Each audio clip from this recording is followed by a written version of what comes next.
नायगाव येथील मारुती पोताना तोकला, राहणार नायगाव, तालुका धर्माबाद, जिल्हा नांदेड.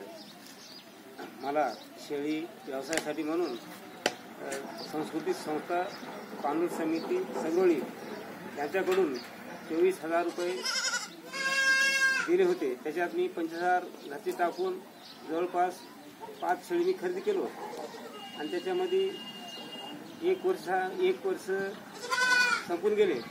तरी गेले पाऊस काळापासून आतापर्यंत मला तर जवळपास 10-12 पिल्ले जमले माझे. आणि आता मला त्याचं बरं चांगला व्यवसाय चांगला वाटतोय आणि फायदाही होतो.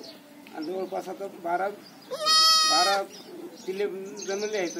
तर एकूण खरेदी म्हणतं जवळपास आता छोटे मोठे धरं तर की 40,000 वाढ झालेली आहे. पहिल्याचे 50, आता ते 40 म्हणजे 90,000 असं मी टोटल रकमेमध्ये फायदा हवा.